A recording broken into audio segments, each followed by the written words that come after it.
दोस्तों, रशिया और यूक्रेन की लड़ाई की सबसे बड़ी वजह है यूक्रेन नाटो का हिस्सा बनना चाहता है, या फिर कहे चाहता था, और रशिया को यह बात नामंजूर थी और आज है भी।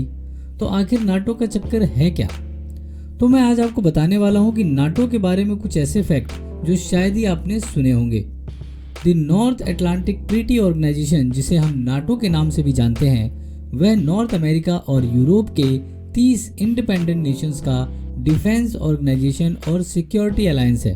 नाटो के तहत अगर इन 30 इंडिपेंडेंस नेशंस में से किसी एक कंट्री पर भी हमला होता है तो बाकी 29 कंट्रीज उस एक की मदद करने आएंगे। नाटो को 1949 में स्थापित किया गया था, जब वर्ल्ड वॉर 2 के बाद सोवियत यूनियन धीरे धीरे स्ट्रांग होने लगा था। 1949 के दौरान ही सोवियत यूनियन ने फर्स्ट न्यूक्लियर टेस्ट किया था, और कहीं सोवियत यूनियन इतना ज्यादा पावरफुल ना हो जाए कि वह अकेले ही पूरी दुनिया पर कब्जा करने चल दे, इसलिए नॉर्थ अमेरिका और यूरोप ने मिलकर नाटो को जन्म दिया। शुरुआत में सिर्फ नाटो में 12 सदस्य थे, इसके बाद 18 और देशों ने नाटो को ज्वाइन किया।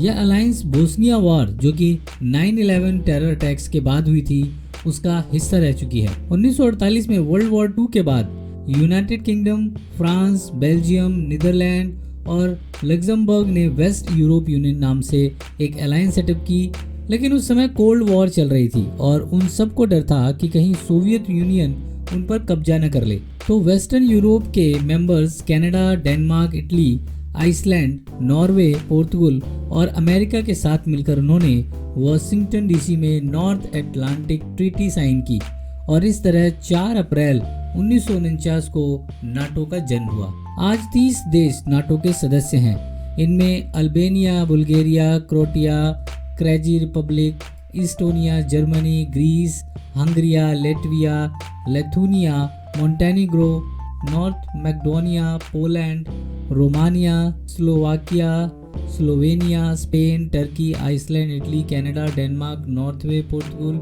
USA, France, Belgium, Luxembourg, Netherlands and United Kingdom शामिल हैं। साल 2014 में नाटो ने अपने सभी मेंबर्स को अपनी कम से कम 2% जीडीपी डिफेंस पर खर्च करने के लिए कहा, और नाटो में ऐसी बहुत ही कम सदस्य हैं जो डिफेंस पर 2% या उससे ज़्यादा खर्च करते हैं, और इन देशों में अमेरिका और यूरोप शामिल हैं। आइसलैंड नाटो का एक अकेला ऐसा मेंबर है जिसकी कोई स्टैंडिंग आर्मी नहीं है।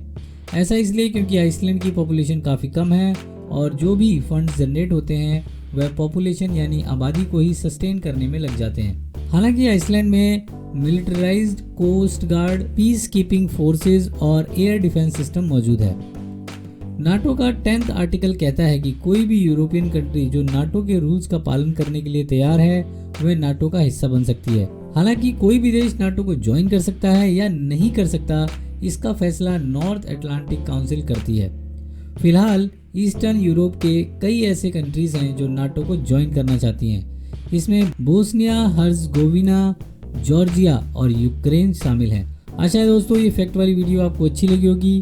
प्लीज़ इसे लाइक और शेयर ज़रूर करें दोस्तों, और मेरे चैनल को भी सब्सक्राइब कर लें ताकि मेरी फैक्ट वीडियोस आप तक सबसे पहले पहुँचे।